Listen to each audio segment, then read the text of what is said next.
I don't know what this is again. VR. Part 2. The laundry's taking forever to finish with the laundry, so I could put it in the dryer. For my mother. Because I still live with my parents.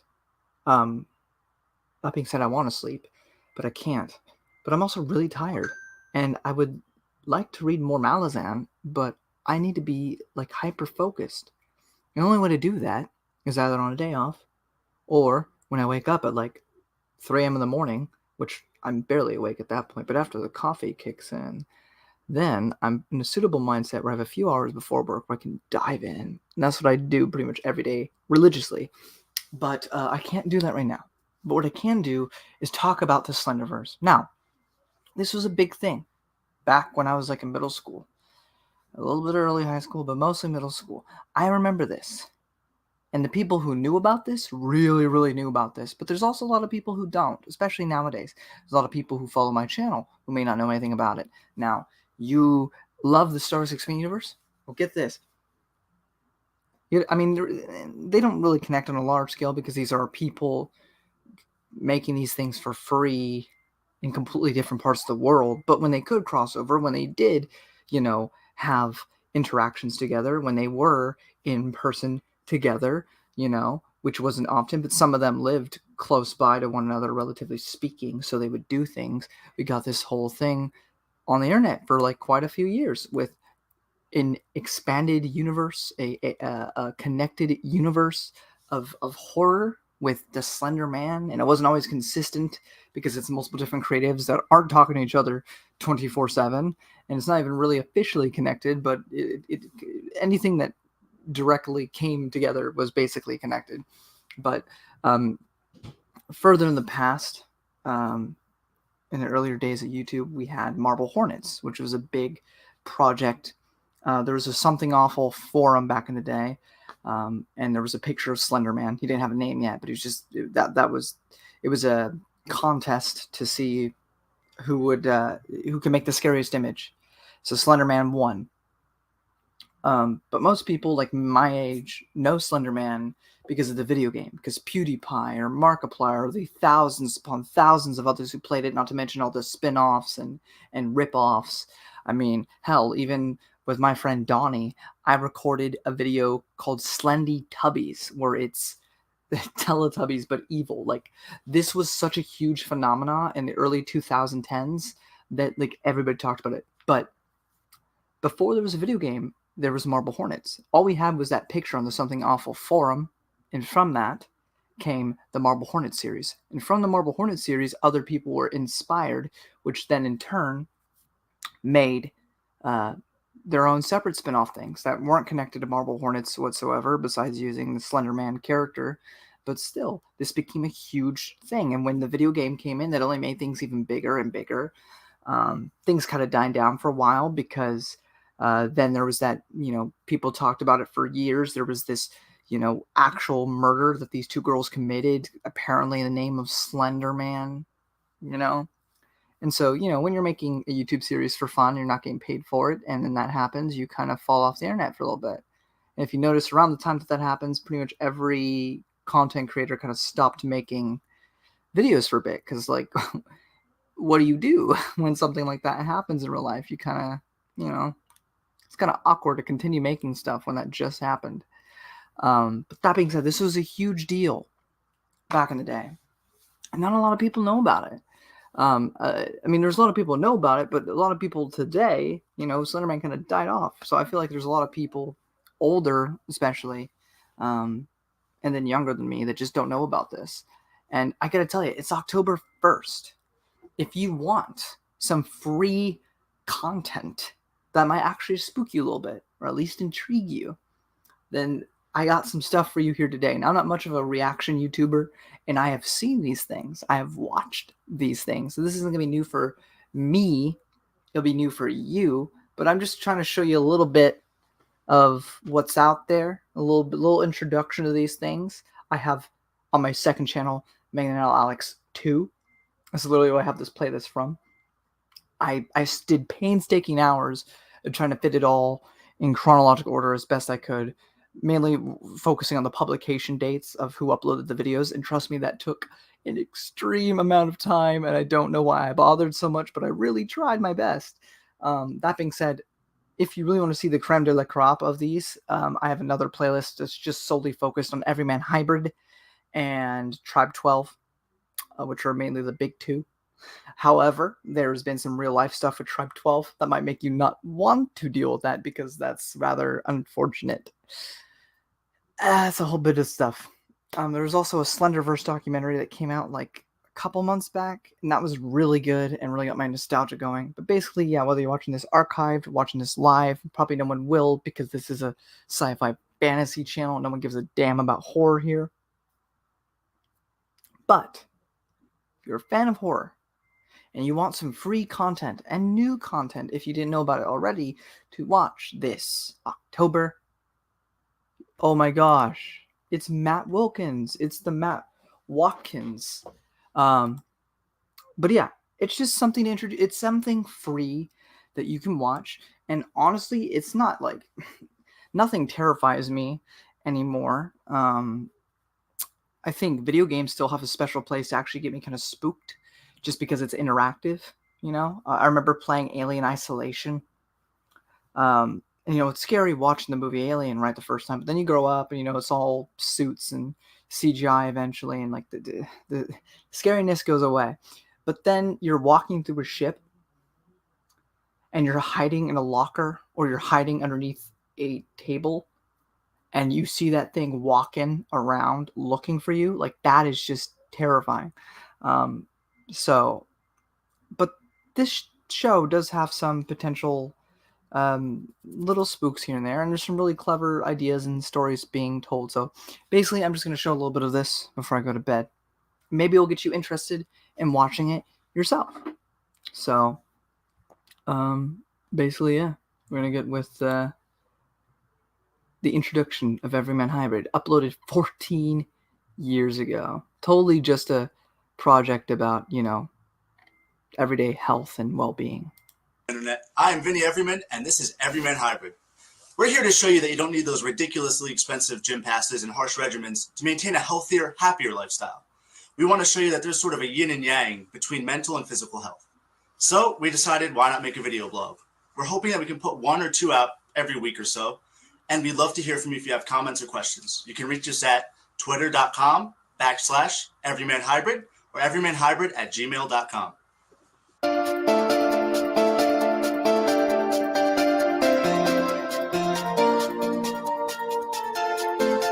Also important to note, obviously, that this was all a ruse. From the very beginning, when they started this channel, none of them gave a damn about working out. This was all a ruse to get people comfortable. The first couple episodes are meant to actually be like a gym sort of thing, only to devolve into something else entirely.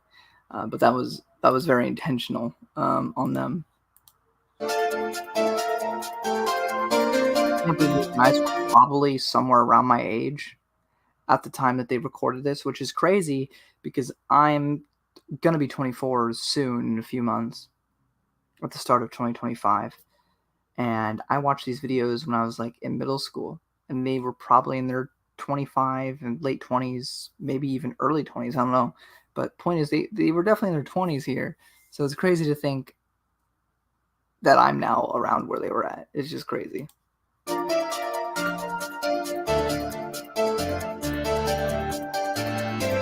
Remember, this matters before down the line. We love.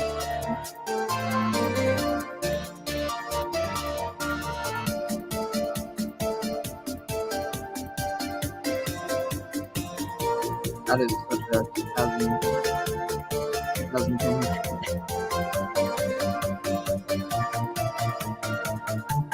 Yeah, so it's just, this is all a ruse. This is all a little introduction to being a fitness channel, which is what, but what these videos also do a good job, because of course they're not getting paid for this. They're not trained actors. They're doing this for the fun of it. But the way they kind of establish empathy off the bat is by having these kind of mundane videos. Now, I mean, they're kind of just being themselves in these early videos, right? They have to actually try to kind of act later on, which goes to varying degrees of quality there. But what's fun about that is that in these early videos, they kind of are just being themselves, well, maybe a little exaggerated. So you get that sense of closeness and empathy off the bat with them before things hit the fan. And they're really just genuinely fun people to listen to. So I think that's good to establish those things. But yeah, once we get out of this stupid ad. Wix gives you the freedom to tell your story. Wow, crazy. How's it going, Interweb? Today, we are going to show you the importance of jogging and stretching. Now, most of you go, I know how to jog, and hell, I know how to stretch. But we're going to show you how jogging can be both exercise and relaxing at the same time. We're going to do what I like to call the sunset jog. It's where you go to the nicest spot in the park you can find, jog until the sun sets, come home, take a nice jacuzzi, and then stretch. Funny if you assume that we have a jacuzzi. You know, while he's trying to jog in the park, Matt Wilkins is assaulting woman.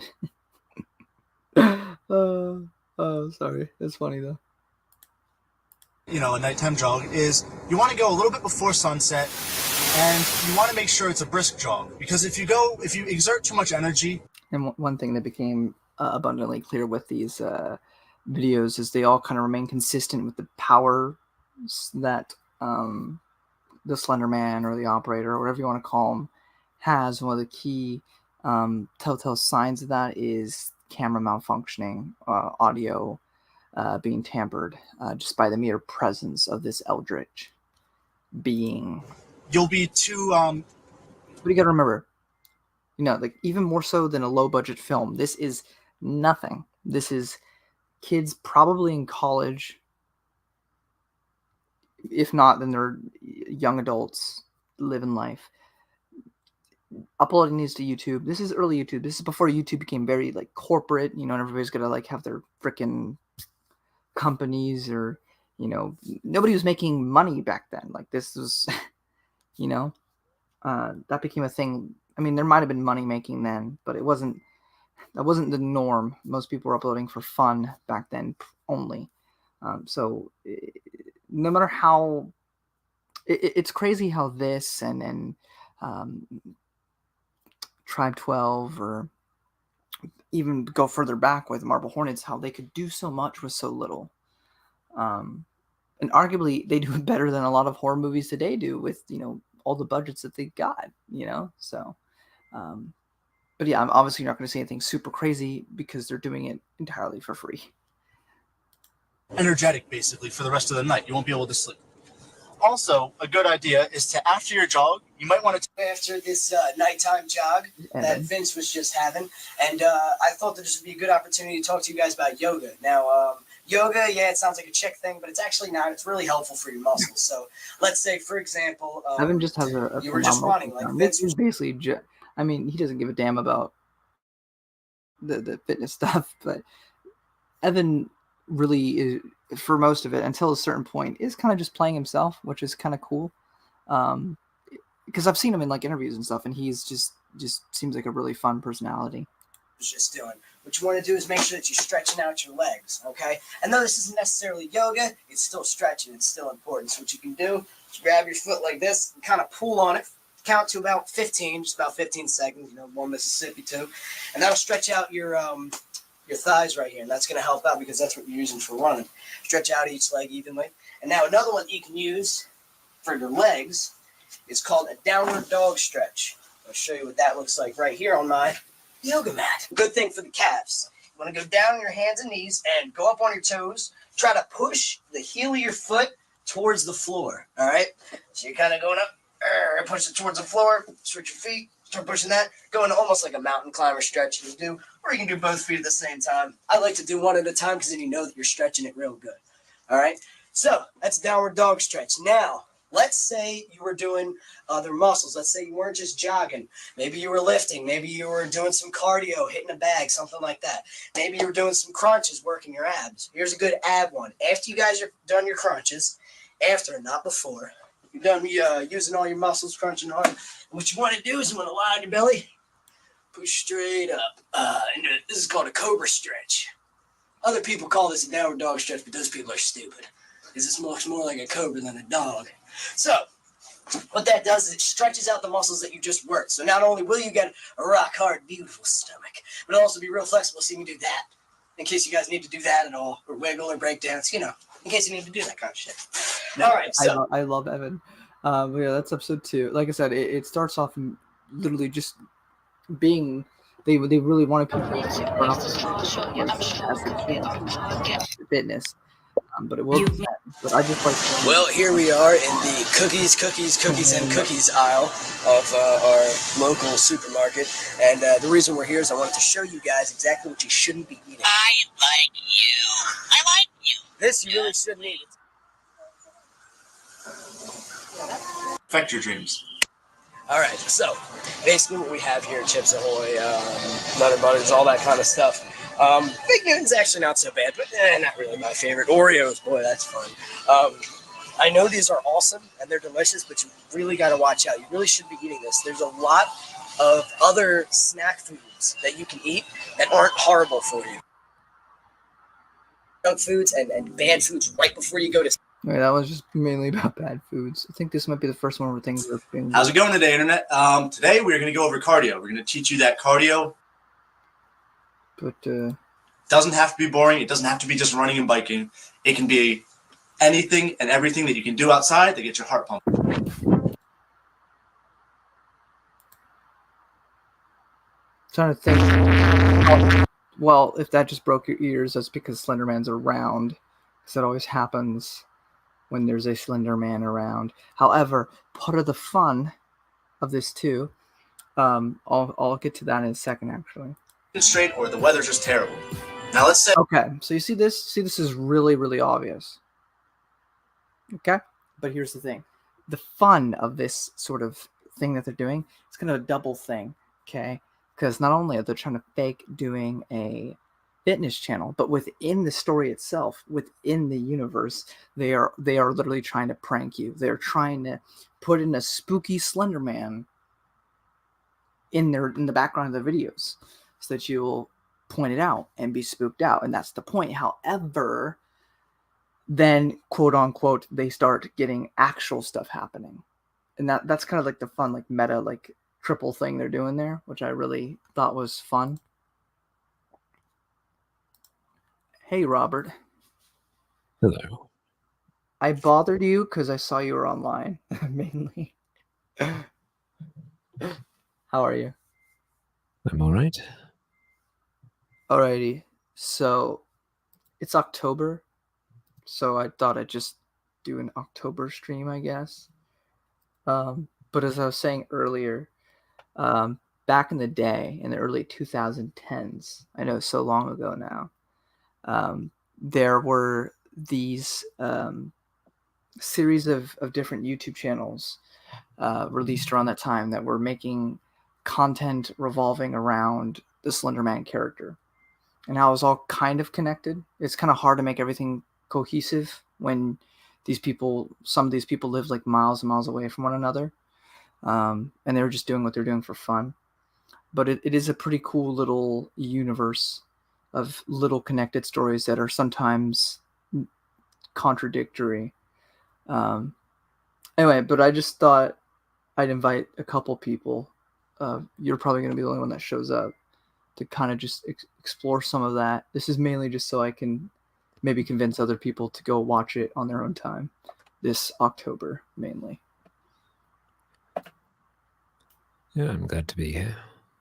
I'm Yeah. afraid I can't stay for too terribly long. It's nearly 5:15 in the morning over here. Oof, and you've not slept yet. No. Just thought I'd pop in for a bit. That's fair. I probably am not. I'm going to bed soon too, as well. But hopefully at a proper 10 p.m. time for me. I'm just waiting for the laundry to stop so I can put it in the dryer. But anyway, yeah. So the whole thing with this is called Everyman Hybrid, and the whole thing with them was that they were pretending to be like a fitness channel. That was like the whole shtick. However, there's a triple thing here, where they were pretending to be a fitness channel, but also pretending that they were being stalked by some being known as the Slender Man. Hence why this is so obvious. However, they would start getting spooked out by something real. So it's a little fun thing there. But yeah, so these early videos are mainly just them doing exercise stuff. But I just pointed out that this was meant to be very obvious and kind of corny, that it's just some dude in a suit sitting back there. But also another thing that's pretty cool about this is that they don't have much of a budget, if any at all, because this isn't like a low-budget horror film. This is all just done for free on their own time.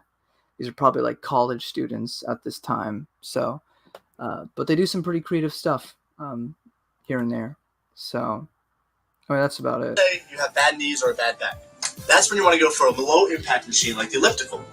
Now, the ellipticals are very good. Or like here, they have a... With a partner, like It's also meant to be obvious that there's somebody there because it's a prank right now. I have over here, or you can do it by yourself. You want to do it for about a quarter of a mile at a time. That's about... Well, actually, I don't know if something important happens in this one or not. I forget. What? You got a souvenir today. Oh yeah, show me your souvenir real quick. Yeah, so a little girl runs up to me today, and she says that a man told her to give me this. Which It's kind of interesting. He's got a secret admirer. We made a profit. Yeah, we did. America. Anyway, there's that. I don't remember. I don't think this one matters either, necessarily. Yeah, this one's mostly just another trick. But I think the first one that actually starts being something is this one. Oh no! That's Let's go right here. Do we really go on with this? I mean, I want to, but we need to figure out who put it in Evan's house. All right, so Evan, there is kind of a plus side to all this Slenderman breaking into your house business. Whatever Nick did or Yeah. whatever. I mean, think about it. Nick had a pretty good suit on. You got to admit that. I mean, sure, he broke into your house and took it too far, but we could use that. I'm all for pranking. Yeah. I mean, us, the king of pranks, but this really took it too far, I think. His parents' room, dude. And not only that, but they didn't sit around and be like, "Oh, we got you. Here's the unknown." That's what Yeah. irritates me. Like, okay, yeah, you're in my house. Yeah. Now At least where are- own up to it, yeah. But I think Nick, maybe. I don't know, dude. He's not that bright. I mean, yeah, you know, he likes to joke. Yeah, He's exactly. not that bright. But he's not that bright, so he wouldn't know to be like, "Oh, here I am." You know. I just know it's not. The only thing that gets me, the only thing that really gets me is where did he go? Yeah, golly, good for him. Thanks. Yeah, let's write him a little note that says, "Hey, bro, thanks for being Slender Man. Thanks for giving us this awesome footage. But I would just like to add a P.S. It's Like, how did he get out of the room? It's a second story window. I just know it's all sitting with him, dude. I don't know. Can you really blame him? I mean, I understand. But he's been acting a little weird even before that, you know? Anyway, so there's that one. Well, that's fun. Trying to think. They have a couple of these other things. But that's... I don't want to do the whole thing. It's a very long thing to do anyway. But there's also Tribe 12, which is a separate series. However, mileage may vary on whether or not anyone wants to actually sit through that, because there's been some real life stuff with the creator that's not too fun in recent years. However, the content is still pretty good, and that all happened before that happened. But some people may be uncomfortable with that current knowledge. Yeah. I want to see if I can find a fun one. You got... it goes on for a while. I got a lot of these. There's a bunch of different ones. But, you know, I'm pretty tired myself. And you got to get going too, Robert. But basically, I think that this is pretty cool. And since it's free, it doesn't cost you anything. So I'd recommend to people that they should check it out. I got playlists on my second channel where you can either watch the biggest ones, Tribe 12 and Everyman Hybrid, in one sitting, or I have all the additional smaller channels that contributed something, which is a much larger thing because I fit up to 4 playlists of that go up to like 200 episodes each. So it's quite lengthy because I'm insane. But I did do that. I took a bunch of my free time to do that. But yeah.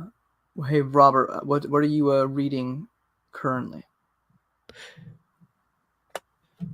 Currently, Yeah.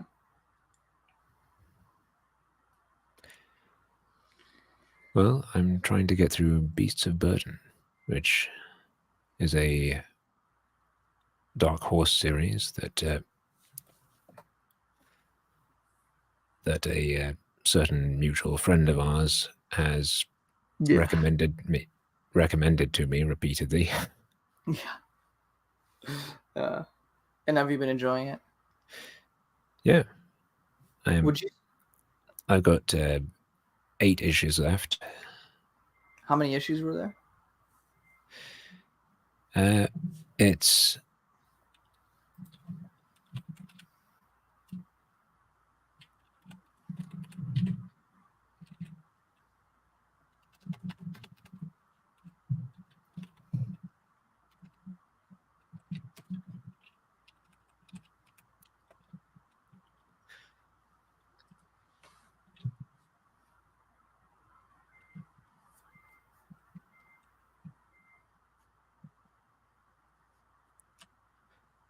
so since it's a Dark Horse series, it's not an ongoing thing. It's a collection of miniseries and short stories. Okay. So it starts with a series of short stories that were included in the Dark Horse Book of Hauntings, the Dark Horse Book of Witchcraft, Book of the Dead, and Book of Monsters. Would you say that Hellboy is a good October read? Hellboy is probably my favorite comic series at the moment. That was good praise. But do you think it fits the October vibe?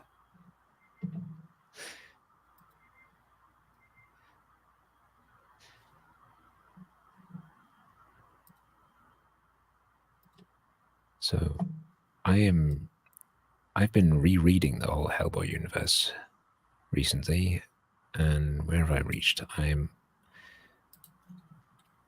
am near the end of the second omnibus.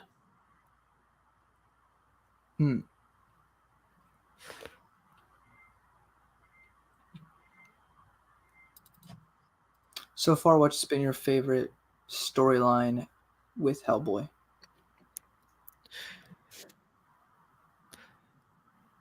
Well, with Hellboy, there's the main storyline, and that's collected in the 4 main omnibuses, and there are the short stories which have their own 2 omnibuses and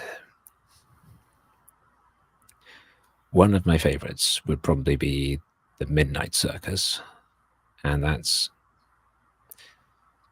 not technically a short story, but it's included in one of those 2 omnibuses. And it takes place in 1947, I believe. So this is young Hellboy. And it has a sort of a Pinocchio thing that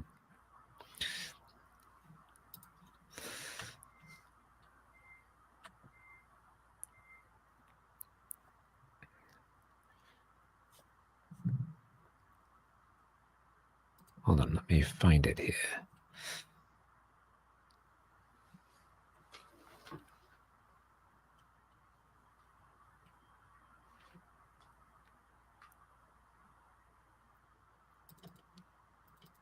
Is that in volume 1 or 2?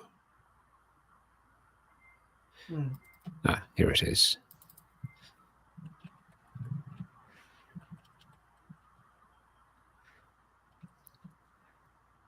So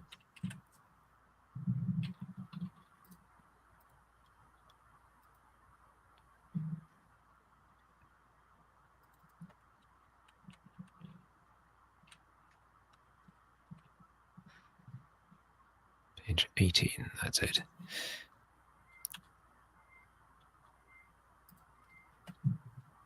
So it does quite an interesting thing. It's the same artist throughout, but at a certain point he switches to a different style because it's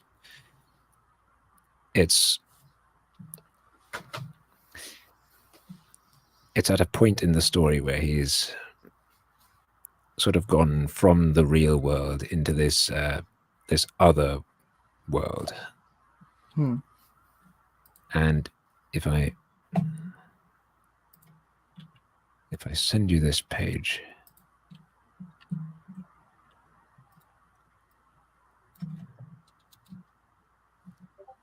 there.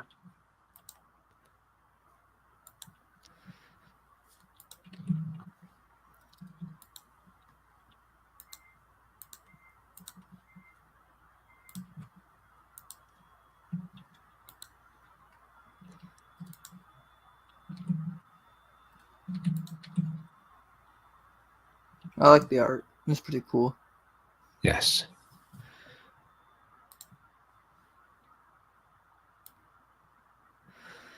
So see what I mean? There's the top panel where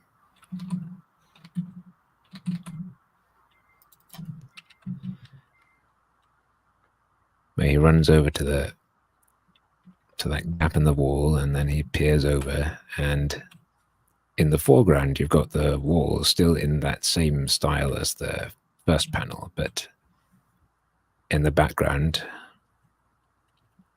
yes, there's the shift. That's pretty neat. I like how that's done.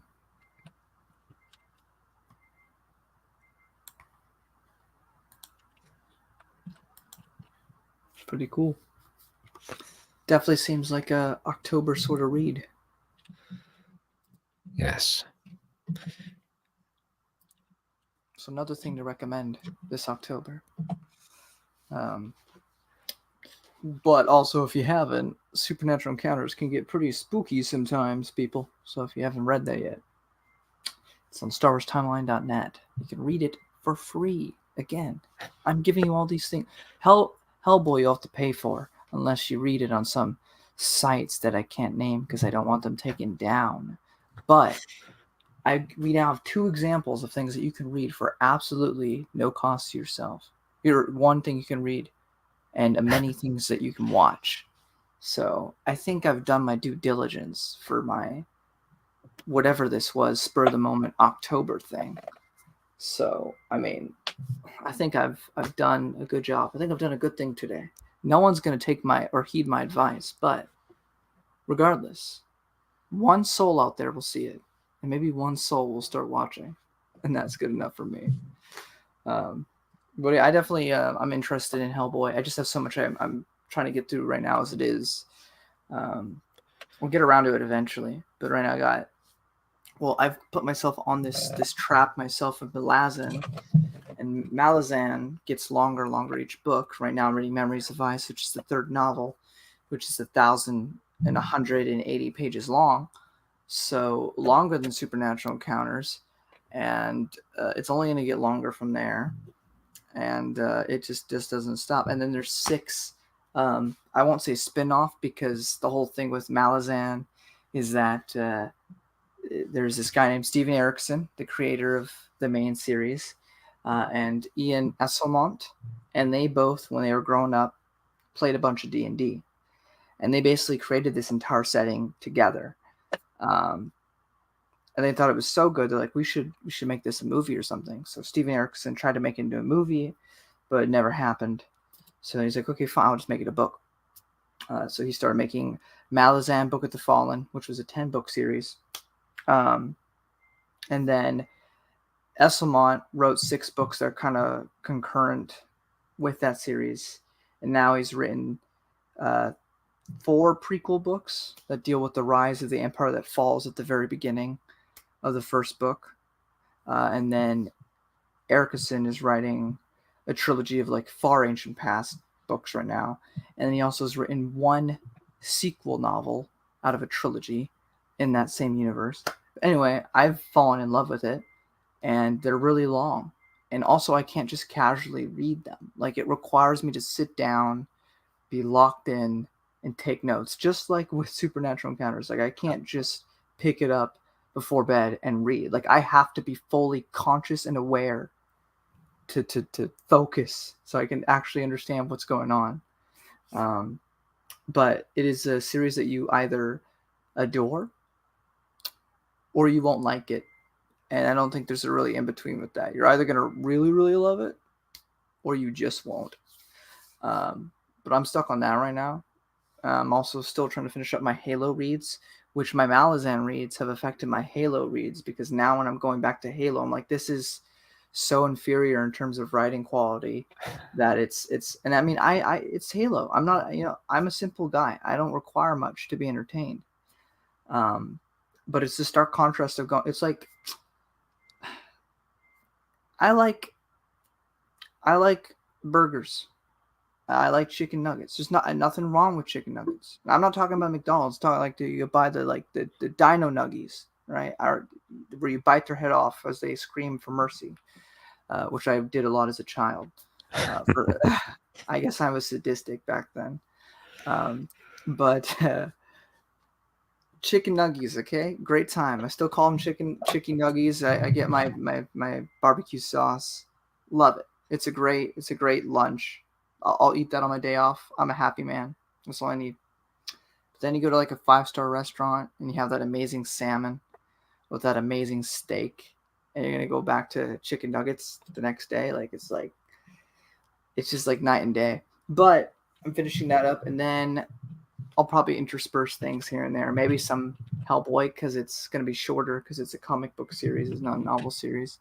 But then I also want to get through the Star Trek books, because no one's done that on YouTube. And trust me, I've looked. People have reviewed individual books or maybe some individual series here and there, but no one's really done a deep dive on any YouTube channel that I've looked for. So if no one else is going to do it, I will. But yeah, so there's a whole bunch of things I want to read. I also want to read Wheel of Time, but that takes time. I'm also going to be reading the Expanded Universe for a 3rd time, publication order, and that takes time.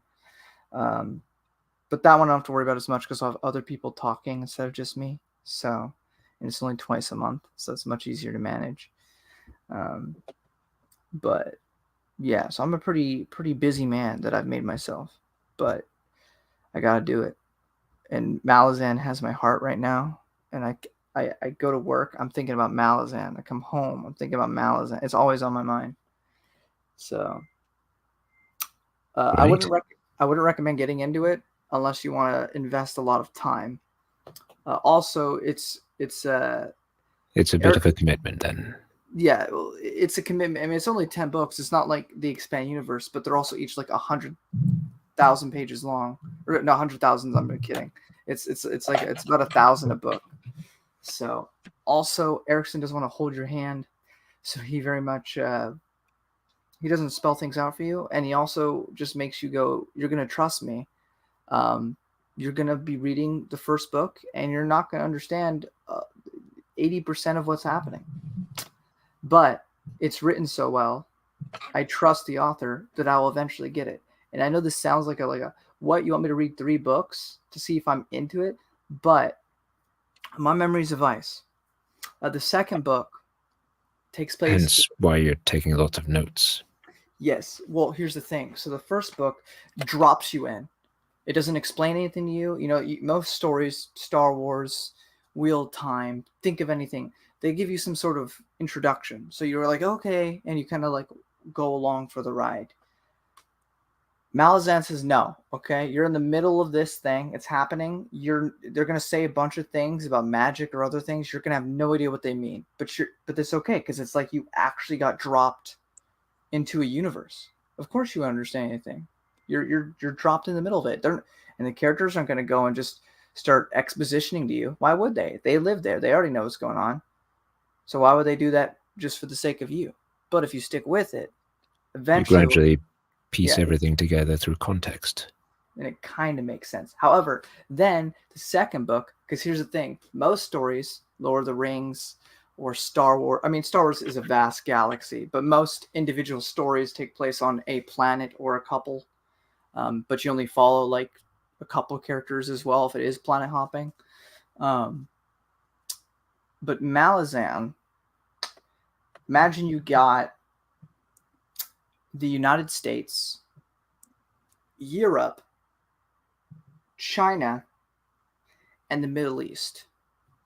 Most stories will take place on one continent, the United States, and you'll have a bunch of characters that you'll follow, and you'll understand the world that is that continent. Malazan gives you all those different continents and a whole bunch of different characters on each of those continents to get to know. So the second book takes place in a place called Seven Cities, which is an entirely different continent from the first book, with basically all new characters outside of a couple that return from the previous book. So there's all new characters you have to learn and get to know while trying to understand the world that you're even in, because this whole continent's different from the previous one, with its own politics, its own religion, its own other things going on. But by the time you get to Memories of Ice, which is the third book, at this point, you now return to the place of the first book, Genebacus. And you're coming back to mostly familiar characters. And now you've gone through 2 books, and you feel like you sort of have a hold on what's finally like, you kind of get it. You're with it now. And there's still things you don't understand because Erickson's not going to tell you all the things till book 10, because there's just some things that are going to be revealed down the line.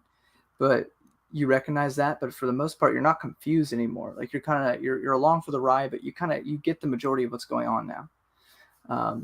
And so I think book 3, I'm only like 300 pages in, but it's finally like clicked that this yes. I mean, I've been in it since the beginning because the writing with Erickson is incredible. But yeah, it's just it's an investment for sure. But Brennan's loving it as well. He's reading it, though he's still on the first book. I kind of zoomed past him. Yeah. Which book are you on? I'm on book 3. Right. The first book is 500 pages, almost 600. The second book is 800 pages, almost 900. And now this third one has topped with another 200 pages, with being 1,000 and 189 pages long. So, big book. But the only thing that is a little good for me that maybe other people wouldn't have caught on, even though it's still kind of obvious, even within the third book, is that the final novel of the 10-book series, Malazan Book of the Phone, is called The Crippled God. And by book 3, you're already hearing about this crippled god, which makes me go, oh, well, this must be like extremely important, because that's the title of the last book. Whereas if I didn't know that, I may have missed that entirely. But my mind immediately zoomed into it the moment I saw it, because like, that's the name of the last book in this series. So that name matters. So, but yeah, seeing as how you're the resident voice for Supernatural Encounters, is not the same thing in terms of what it's going for, or prose or style, but if anything were to give me a sort of another series to give me that sort of feeling that Supernatural Encounters gave me, it would be Malazan. Absolutely. And so I would recommend it to anybody who likes those that like that story by Joe, that you should definitely read Malazan. But it's not going to hold your hand, because Erickson trusts you that you'll trust him, and that you'll trust yourself, and that you'll eventually just get it. Right. Also, Quinlan asks, "How are you?" I mean, Brennan. I just whatever.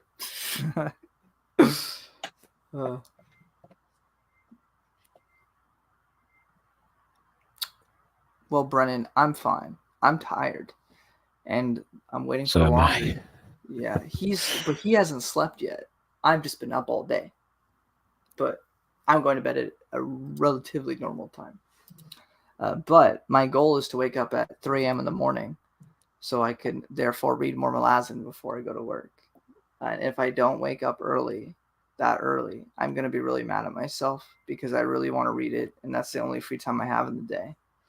So, yeah, I hope I do, because I need to read this. It's like a drug. I can't seem to stop. Even though, and I'll fully admit this, these books are long, and there are parts of these books where I'm not in it. Like, I'm not with it. Like, I'm bored. And that's not necessarily because the story's bad. It's just because there's a lot, and I get tired. But I can't stop reading it. So it must have something. If I can say it's boring in parts, but I can't stop reading it. So yeah. But I think the main thing to take away from Malazan, if anybody actually starts it, is the whole series. If we had to put it into a nutshell, is ultimately about compassion and empathy. In fact, the second book has a character who is written in such a way where they are so unlikable, and you really want to hate them, but the story gives you all the information on this person to be like, yeah, but this is why they're acting like this, and it's completely understandable. I don't think we would act any differently. And so but I do think there is some bit of stuff in that second book in terms of actually making me feel that, because intellectually I'm like, oh well, yeah, well of course she's acting that way, like it's not her fault. On the other hand, I didn't feel bad for her though. I was so annoyed. But that is the one thing now to take away from the series as a whole, is compassion and empathy for others. And I think that's a really poignant thing to have your series be about. And so, yeah, I can't say anything more. There's a lot I could say. I already have. I've made like 6 streams on it already. But it is absolutely a one-of-a-kind series. I honestly, I talked about this in Keeper's Lounge, our little corner. But was I supposed to say that? Frick, I don't even remember. Anyway, I think you told me this last time, but yeah. Your avatar, that's a character from Malazan? Yes, his name is Animander Rake. He is kind of like an elf. He's not an elf. He's like pure black. He has white flowing hair, and he has a sword called Dragon Pure. I don't know how to pronounce that. I don't listen to the audiobook. But I don't really want to spoil anything about it, but let's just say that people have said that, they've talked about a normal sword and how that's like whatever, but they don't want to be sliced by this sword. That it's worse than just getting your arm chopped off, is what I'll say there. Also, now that I've read the third book, it's given further context to that sword, which is really cool, because it just gives you this huge backstory in the beginning, which was really cool, because it's the first time the series really did something that direct, but it was really cool. But yeah, he was my favorite character from the first book, next to the main character. Or I mean, no one's really a main character, because the dramatic persona in each of these books covers like 6 pages, because there's so many characters in these books. But I would say the most main character of the first book is this guy named Perrin, and he was like my second favorite. But Animander Rake is like Darth Vader, but like I don't think he's evil. Nobody's really evil in this series. Everybody's kind of like a mix of morality. Outside of the crippled god, who seems to be so far just pure evil.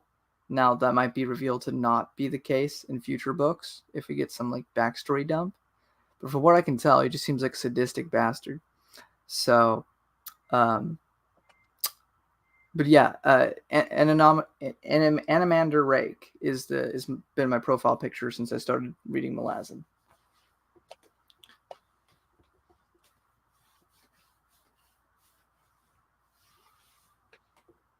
But yeah, I think this is no longer about being spooky.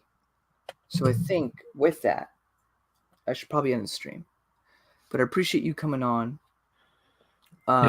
It was literally spur of the moment. I didn't have any plan behind it. But I thought it's October. Do something. But yeah. Well, I think unintentionally, I've had some great things happen with this stream, which is to show a beautiful panel from Hellboy, which makes me want to read it. And if you got the money, I would recommend getting. Oh, sorry. Go ahead. Go ahead. One thing you should know about Hellboy, and this, knowing you, this will probably sell you on it more, but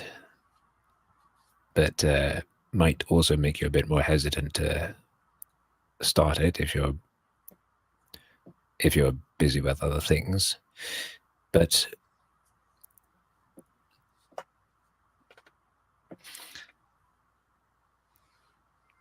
Hellboy is sort of the core of it, but there's actually this whole interconnected universe surrounding it that ends up forming. You do have me intrigued. For example, Hellboy is part of the BPRD, the Bureau for Paranormal Research and Defense. Yeah, I saw the 2003 movie. And at a certain point in the Hellboy series,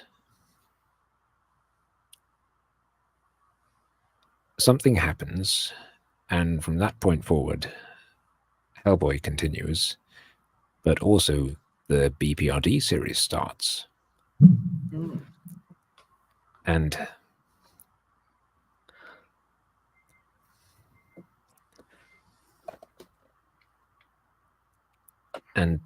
BPRD, in essence, ends up becoming the other main series of the universe.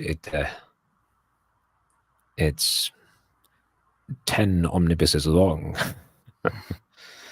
That is a lot. I'll most likely get around to it probably when I get down from Malazan and its whole thing. I'll probably find somewhere in there to do it because I'll be done with Star Wars in terms of uploading like weekly, and then it'll just be these podcast episodes I do with everyone. So it'll be free up my time a lot more for other stories. But like I record my videos way ahead of time. Like I have Halo videos all the way up until like midway through January already uploaded, and then I have stuff to like the end of October with Star Wars, and then some other stuff that I fit in the slot because I'm running out of stuff to talk about with Star Wars. So, and I had to wait for my new phone because my old phone was giving me some trouble with recording stuff. But yeah, so it's I got some Malazan stuff in there, and then I also have this book that was recommended to me by a friend when I was at Barnes and Nobles. So I picked it up. It's different from most books I talk about, but it's called The Midnight Library, which this girl basically wants to kill herself. She feels like her life sucks, and she attempts to. She wakes up in a library, the Midnight Library, and this lady tells her, well, if you don't like this life, there's thousands upon thousands, infinite possibilities of different lives. Maybe if you hop into another one, you'll find one that you like, and then you won't want to die. So she keeps jumping through other lives, but there's always something a little wrong with it. Though she does eventually find a really good one where she's married, she has a daughter. It's pretty peachy, but it's not her life. She basically hopped into another version of herself and is just kind of like faking being this version of her. So the main point was, depression and that sort of thing. Now, some people said like this book was amazing, and I think my friend even said like this, helped them, which good, awesome if that helps you with that. I deal with similar emotions, and I don't feel like this book gave me any new perspective to really help me with that. But I mean, it was nice, but it's not like this life-changing thing for me personally. But it was a decent little thing, so I reviewed that, even though it's not the type of story I usually read. Though I guess it is kind of sci-fi, because at first I was like, well, this is all just a metaphor. It's not actually happening. But then there's this part in the book where she meets somebody else who does the same thing as her, because they call it like body hoppers or something, where they inhabit another version of themselves in another like timeline or something. But by virtue of meeting somebody else in that space that is seemingly doing the same thing, that seems to confirm that it's actually happening. So a little sci-fi, I guess, but it was a fun little thing. And then at some point I need to read No Longer Human by Osamu Dazai. I'm probably butchering the name. I think it's a Japanese name. I forget who wrote this. Yeah, Japan's most important writers.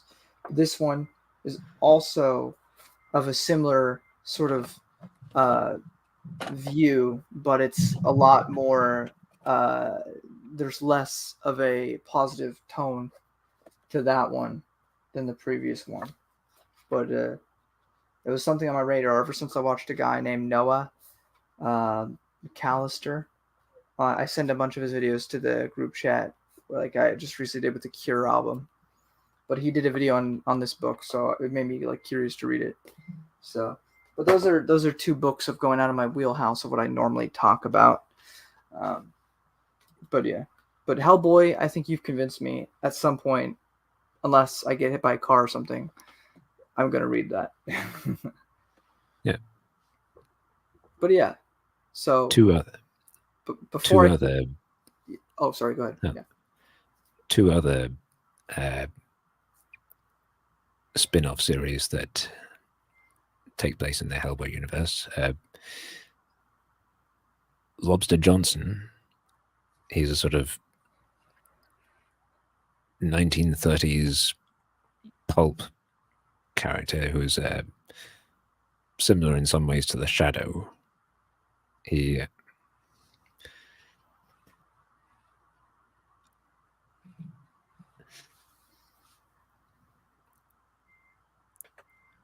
I won't spoil anything, but by the time you, well, assuming you're going in publication order, by the time you get to the point of reading his series, you already know who he is. And there's also Sir Edward Grey Witchfinder, which takes place in 1890s. Well, actually, starts in 1879, if I'm remembering right. Victorian England. And Sir Edward Grey is a paranormal investigator working for Queen Victoria, who, again, you learn about in Hellboy quite early on, in fact. Abe Sapien, he also gets his own series. You probably know about him from having seen the films. Yes, I know about the fish guy. I like the fish guy. But yeah, I look forward to it.